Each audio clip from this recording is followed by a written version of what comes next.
Hello, internet world, wide world out there, the big, huge blue marble. Anyway, so before I get started on what I'm going to say, I know I don't have as many viewers as I did on my previous channel, so if anybody has any suggestions on an opening for my videos, I would like to hear your opinions, because I have no idea what kind of opening I should have. What I was thinking of was somehow, I don't know how to do it, but putting together some sort of like 10-second or 20-second or 30-second video at the beginning of all my videos, but I don't know how to develop one of those. So if you have any suggestions, any ideas, I'm open to what you have to say. Okay, on to the subject matter that I want to talk about: political violence. Out there we have Maxine Waters and Antifa and other various groups. I want to compare political violence today to political violence in the 60s and 70s. What we have going on today is nothing. It's nothing. It's absolutely nothing compared to what was going on in the 60s and 70s.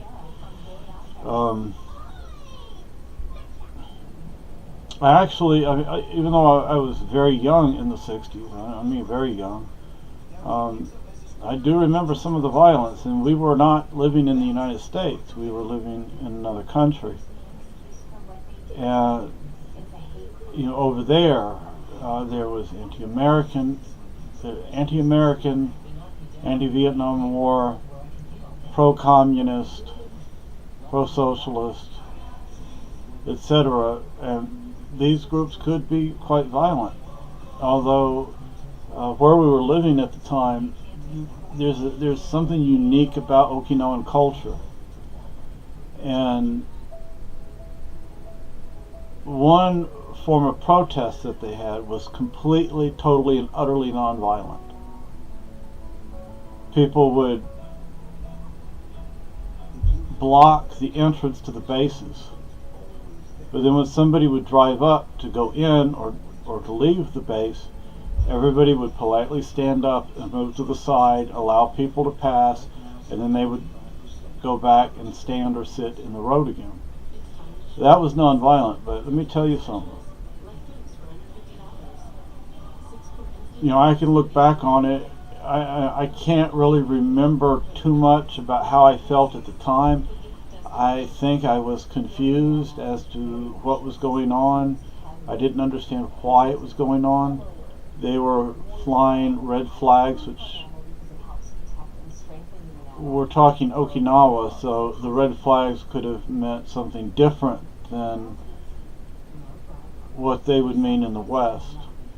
But a lot of communist groups would fly red flags at the time, and still do. I don't remember what symbols may or may not have been on the flags, but we would have our family portrait taken every year and put it on Christmas cards we would send out.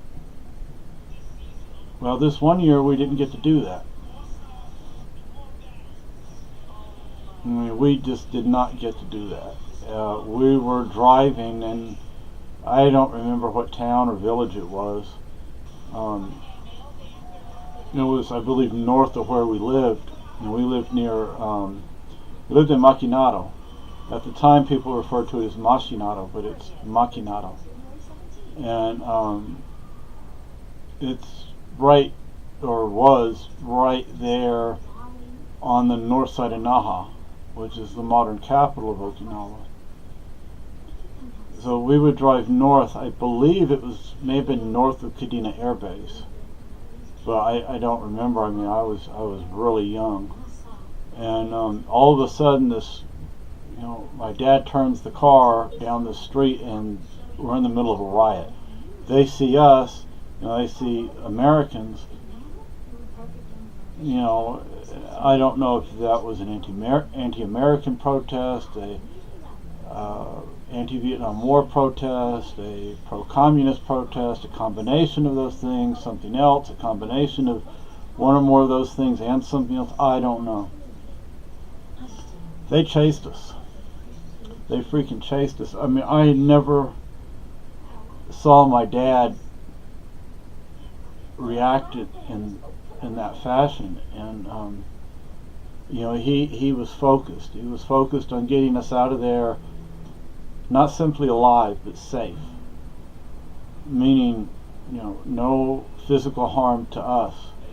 I don't remember if anybody was throwing things or not.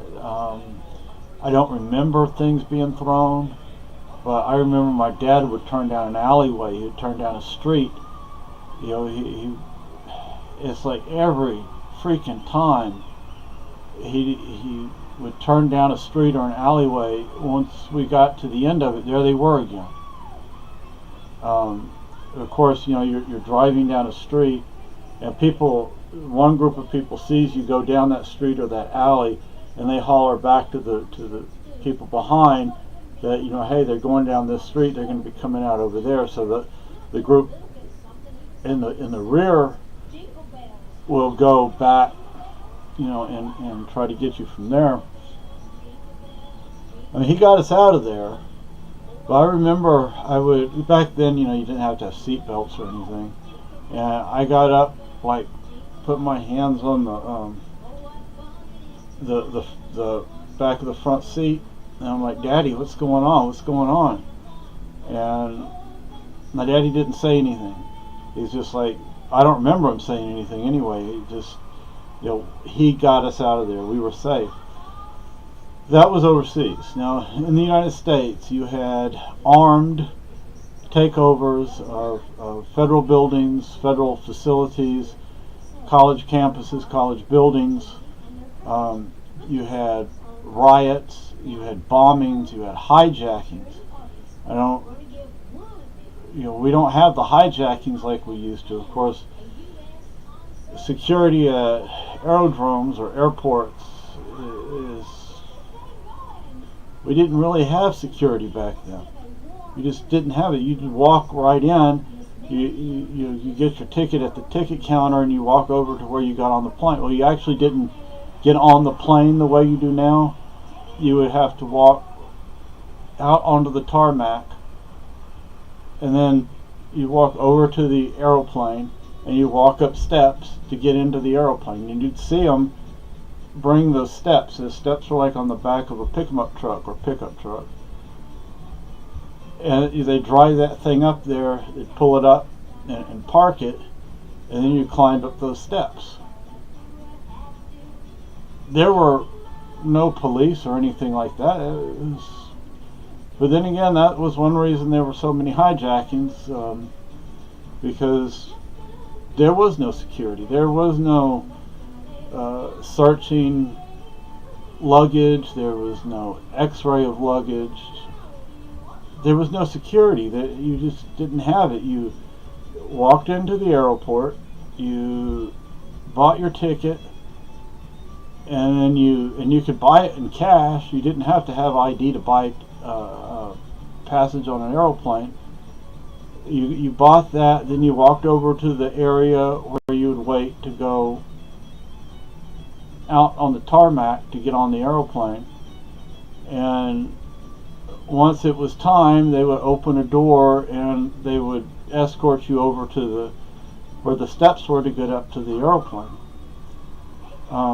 Back then, little kids, I remember doing this. We flew a lot, and we flew to Japan, we flew to Hawaii, we flew to the United States. So we flew a lot. Although when my dad took me places, usually it was driving or it was on a boat or a ship. But there's really no point in flying around Okinawa. It's a really, really small island. But what they would do with the children is the pilot would take you into the cockpit, And the cockpit door was open like the entire flight. That you'd get to sit on the pilot's lap, and you might get your picture taken and give you a little pair of wings. Originally they were metal, and eventually they went to plastic little wings, and they'd pin them on your shirt for you. And we thought that was really cool. We thought, hey, I'm something special. I got to sit in the cockpit, and I got these wings. I'm a pilot. And when you're a little boy or a little girl, that's you feel that way. Well, you can't do that anymore. Now it's not just that they have a door entering the cockpit. It's a reinforced, secure door. It's supposed to be made so you can't kick it in. I think they may even be ballistic doors, so you can't just. You could probably shoot at it, but hopefully no bullets are going to go through there.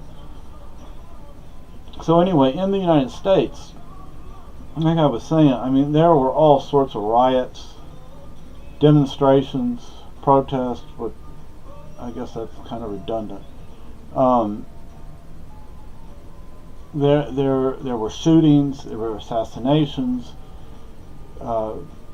Charles Whitman in Austin at University of Texas.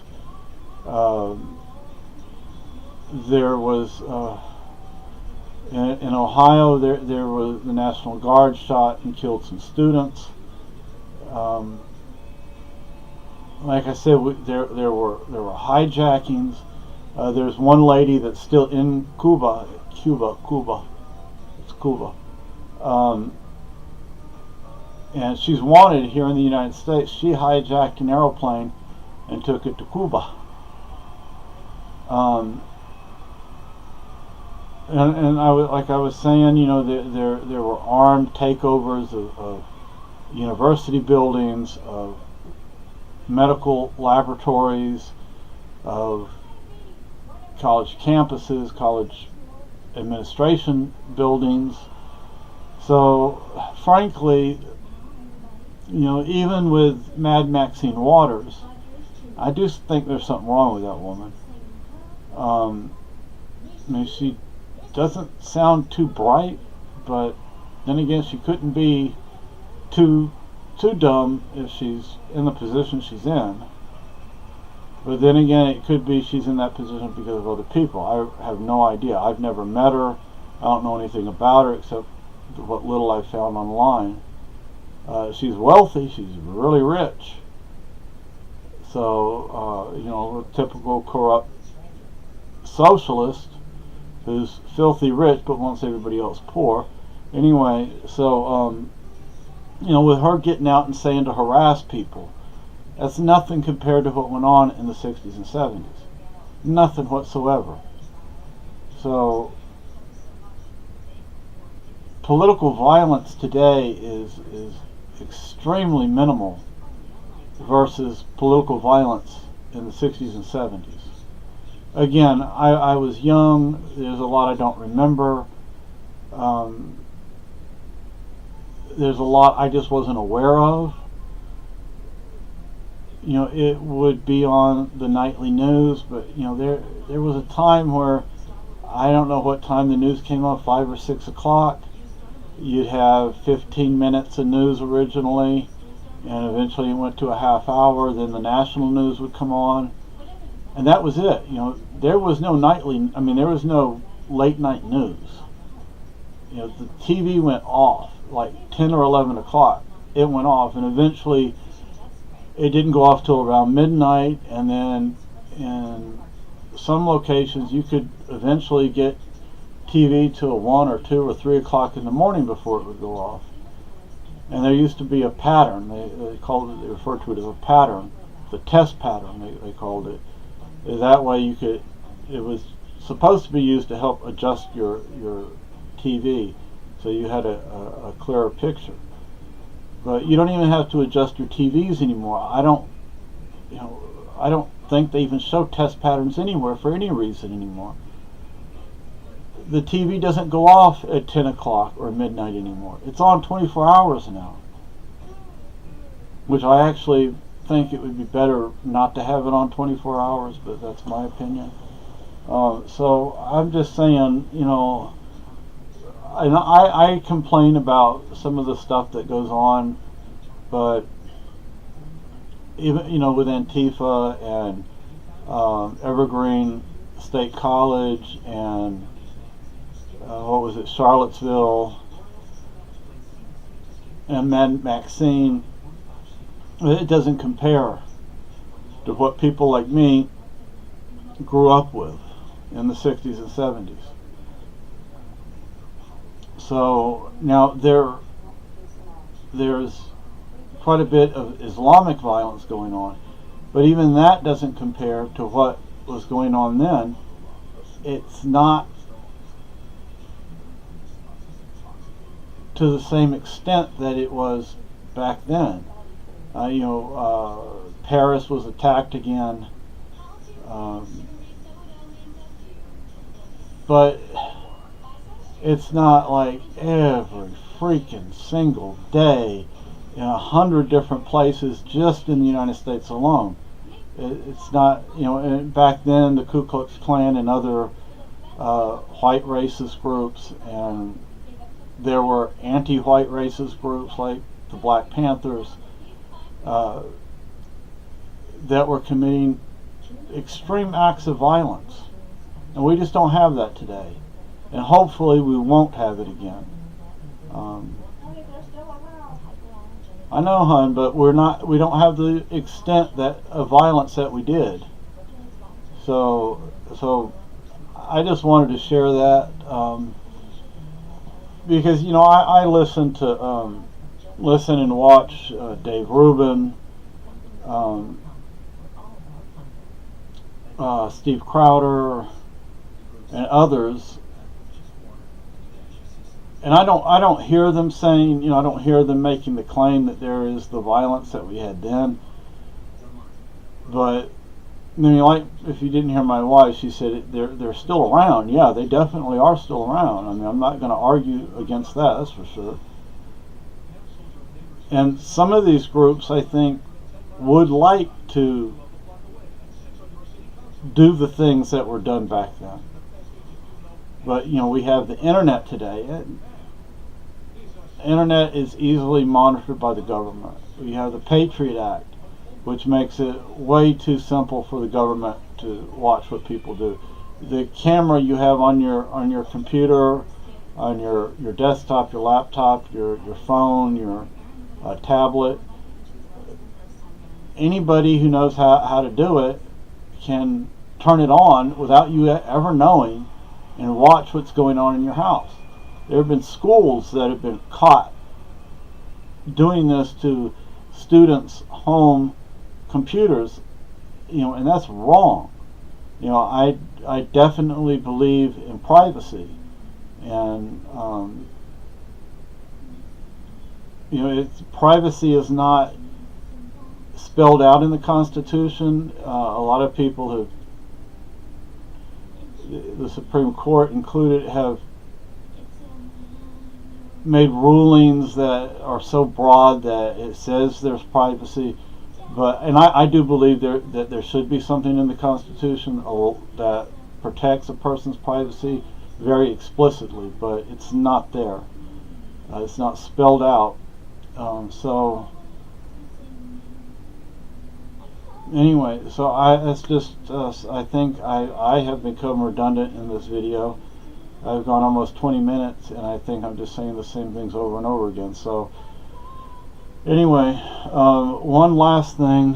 Somebody on, I won't say the name of the website, but somebody on a website I'm on, I happen to have 3 or 4 of her books, and last night I sent her a message, and I thanked her for, well, it's not really just her, it's her and her husband have written or co-written several books, and I don't have all of their books because all of their books don't, how do you say, they're all of the books are not necessary for me. They're not focused. They're not aimed. I'm not a part of the audience those books are aimed at. But I sent her a message and I said, thank you for your books. Those are our neighbors. Sometimes our neighbors are loud. And I mentioned one book in particular. I gave her like a brief paragraph of why I think that book is important. And she said, have you ever thought of writing your story? And yes, as a matter of fact, I have for many years wanted to write my autobiography. Of course, in this context that I'm talking about, it's not, it would be an autobiographical story, but it would deal with a very specific topic and a somewhat narrow time frame. And I told her, look, she's encouraging me to write my story, and I want to do that. I'm going to do that. But I'm not a very well organized person. I'm very scatterbrained, as some people say. So I've been looking online and on Amazon for books on how to organize your writing, and I found one book used is 60 cents, so you know, that plus shipping. So I told her, look, I'm willing to do this. I'm even willing, because she said, I told her that my spelling and my grammar are horrible, just completely and utterly horrendous. And she said, well, you know, send it to me or my husband, and we're willing to take a look at it and help you out. And I said, well, I appreciate that, thank you. And I told her, look, I'm willing to do this, and I'm willing to have you publish it in one of your books, and you can do it with or without identifying me. It's up to you. I don't mind being identified. It's a very specific topic, and I'm not going to go into details here, but I'm thinking of doing that because hopefully it will help somebody else out there, but I don't know. We'll see. So anyway, thank you for watching. Again, I would ask anybody who has any ideas, opinions, suggestions on a good opening for my videos to please share those ideas with me. Thank you.